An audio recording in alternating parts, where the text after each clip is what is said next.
paaville, niille Herran lupaus kuuluu. Kaikille kaipaaville, virrat ne armon, aututtaa lohtua tuo.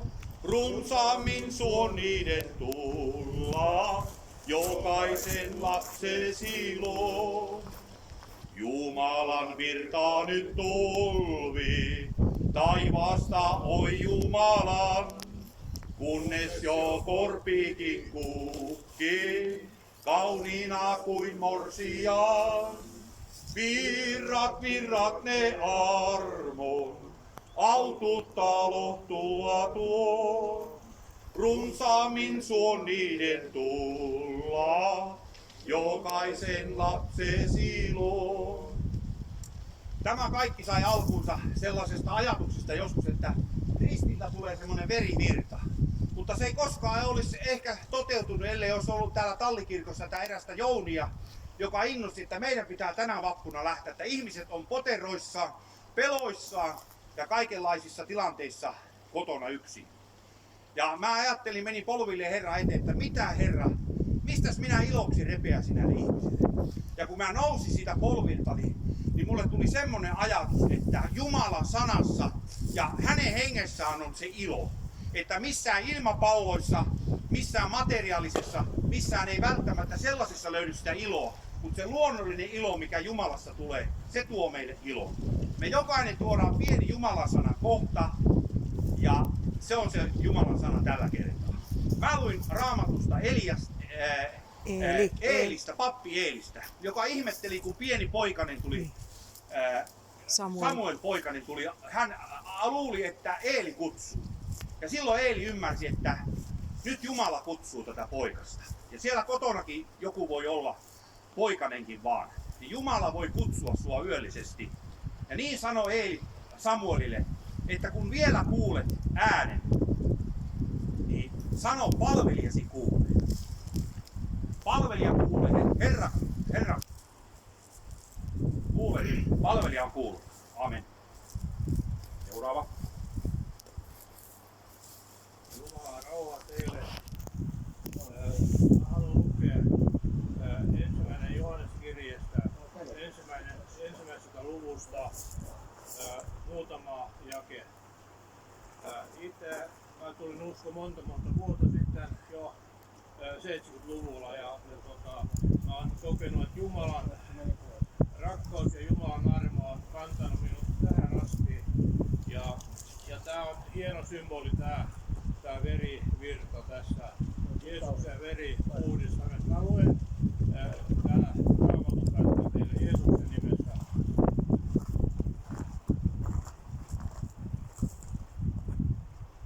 Mutta jos me vaellamme valossa niin kuin hän on valossa, meillä on yhteys keskenämme ja Jeesuksen, hänen poikansa veri, puhdistaa meidät kaikesta synnistä.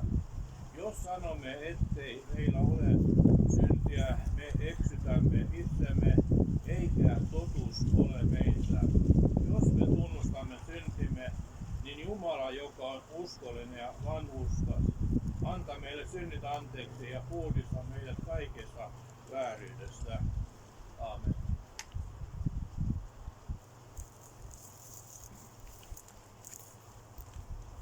Rauhaa, hyvää loppua.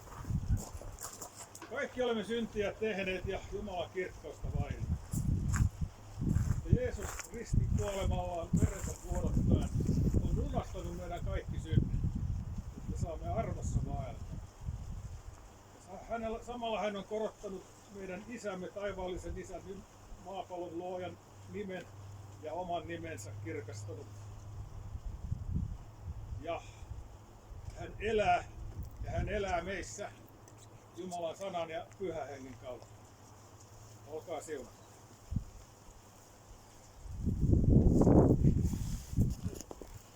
Minä iloitsen suuresti, että saan olla näiden kaverien kanssa täällä. Olen pappi ja iloitsen, kun maallikot on lähtenyt tosiaan liikkeelle. Ja että on vapaus kaikilla. Ja tiedetään, mikä on yleinen pappi.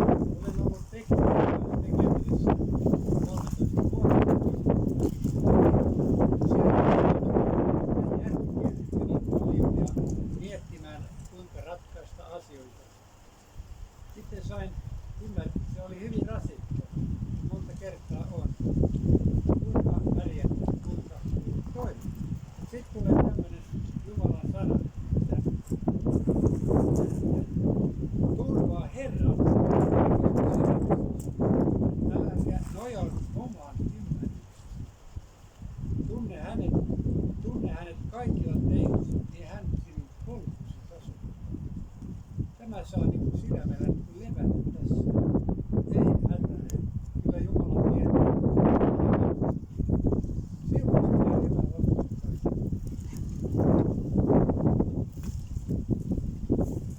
Autuaita ovat puhdassydämiset, sillä he saavat nähdä Jumalaa.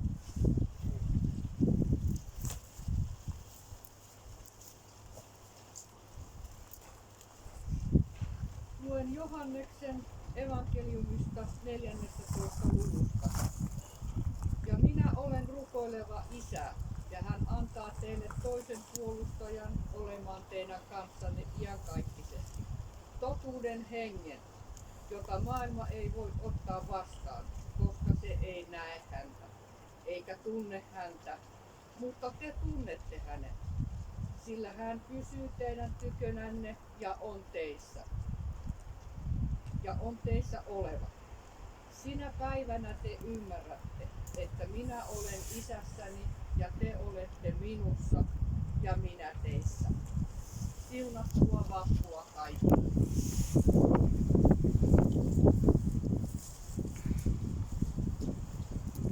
Täällä kirkon takana pollotti äsken puolikuu. Silloin viimeistään oli täysikuu, oli pääsiäinen. Ja nyt me olemme keltaisessa toukokuussa. Ja mä haluan tuoda tämän sanan esille. Henry soitti minulle ja kysyi, että jos jokainen meistä niin tuoda esille joku sana. Niin mä menin Herran eteen ja siis kun soitti leikkauksen, niin mä haluan rukoilee hänen puolesta, että terveyttä. Ja tässä mä nyt taas kaikille terveyttä ja sitähän pääsiäinen on. Ja ajatelkaa, Jesaja puhuu 5.3. Herra kantoi kaikki meidän sairaalat. Ja tää pirulainen on meidän keskellämme täällä Jumalan sallituksen sen takia, että me etsisimme häntä. Ja pyytäisimme kansana, Suomen kansana, niin syntiemme anteeksi. Ja teille ja meille ja mulla on nyt tässä edessäni kirjasta. Ja tässä on 112 salmi. Ja mä haluan Jeesuksen nimessä lukea tän.